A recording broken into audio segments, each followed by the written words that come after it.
Welcome back students, I am your Anil sir. Today we are going to tell about some basic rules of translation. यहाँ पे आज जो है हम आपके सामने कुछ नए सेंटेंस के साथ में जुड़े हुए हैं। देखिए आज जो हम इसका ट्रांसलेशन कैसे करते हैं, कुछ सेंटेंस आपको दिया गया है, इसमें मिक्स सेंटेंस दिए गए हैं। यहाँ पे आप जानिए कि कोई भी सेंटेंस है उसको अगर बनाना है तो आपको तीन चीज़ों की ज़रूरत होती है, सब्जेक्ट, वर्ब और ऑब्जेक्ट। तो यहाँ पे देखिए जैसे जो ग्रामर का जो रूल है कि सेंटेंस को क्रिएट करने के लिए आपको तीन चीज़ें ज़रूरत होती हैं, तीन चीज़ें सेंटेंस में होनी चाहिए। जैसे पहला सेंटेंस आपको दिया है, कबीरदास हिंदी के महान कवि बूढ़े थे।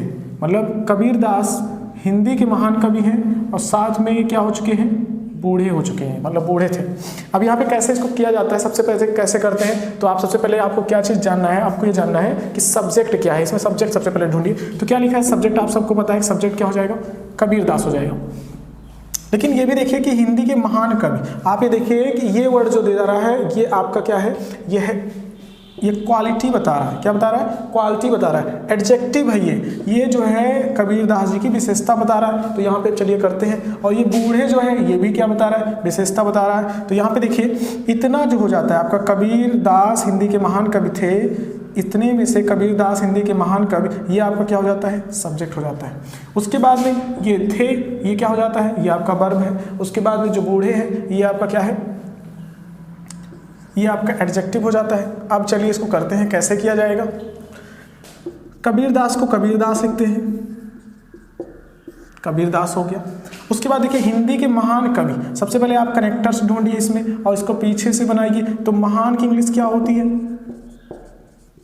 The great. कवि की इंग्लिश क्या होती है, poet, POET, poet, the great poet of Hindi.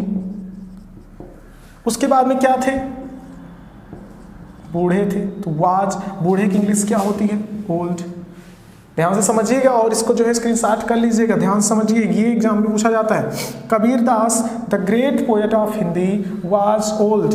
ठीक है, आप पहले ये चीज़ देखिए, अगर मान लीजिए आपको इतने की हिंदी नहीं आ रही तो आप सिंपल सा पहले लगाइए कि कबीरदास बूढ़े थे। तो कबीरदास वाज ओल्ड, इतना मैटर बचता है कि हिंदी के महान कवि थे। तो आप इसमें आप ऐसे भी कर सकते हो, Kabirdas the great poet of Hindi was old. यहाँ पे आपका कामा लगेगा इसलिए ताकि ये जो है इसकी विशेषता बता रहा है। और इतना पूरा सब्जेक्ट आपका क्या हो जाता है, ये मतलब पूरा सेंटेंस इतना क्या हो जाता है, सब्जेक्ट हो जाता है। बाकी इधर क्या हो जाता है, अदर वर्ड और जो है वर्ब, ये आपका जो और चीज़ें हैं, जो वर्ब है और एडजेक्टिव है। और हमेशा जानिए कोई भी शब्द हुआ तो उसके साथ में जो है एडजेक्टिव आता है। जैसे आपका कहा जाता है अच्छा लड़का, तो गुड बॉय, बॉय के साथ में उसकी विशेषताएं आती हैं। अब दूसरा सेंटेंस देखते हैं, राजेश मेरे बचपन का दोस्त राजा बनने जा रहा है। ठीक है, तो राजेश क्या है, सब्जेक्ट है, कौन राजा बनने जा रहा है, Rajesh.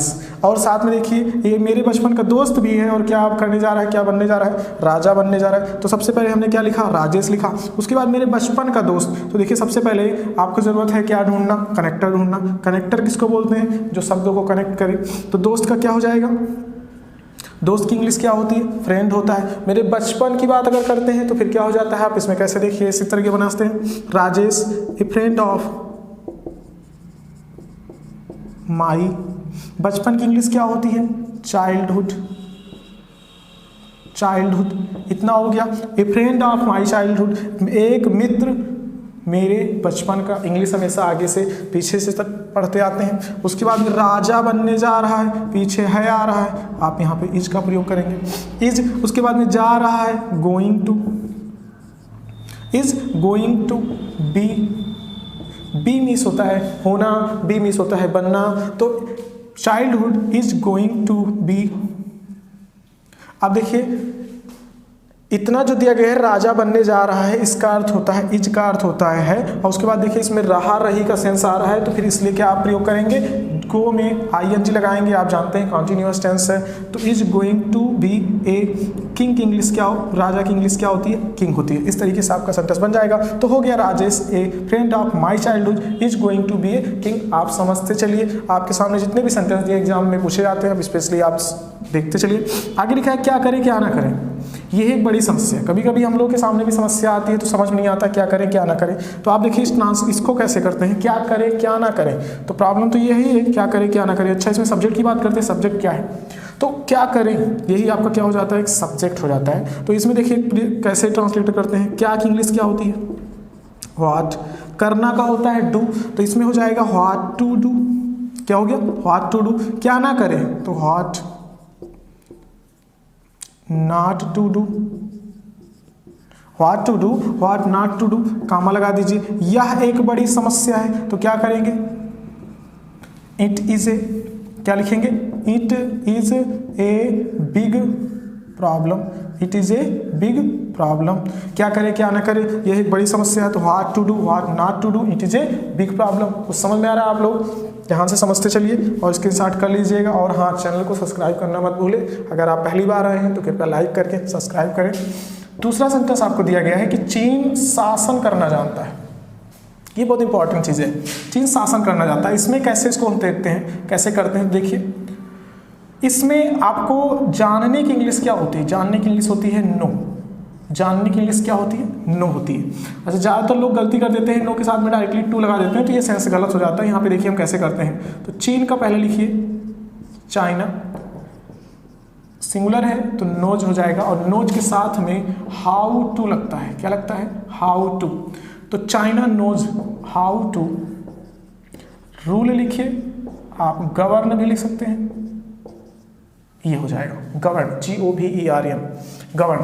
China knows how to rule, how to govern. आप कोई भी सेंटेंस आ गया, राम अंग्रेजी बोलना जानता है तो Ram knows how to speak English. तुम बात करना जानते हो, you know how to talk.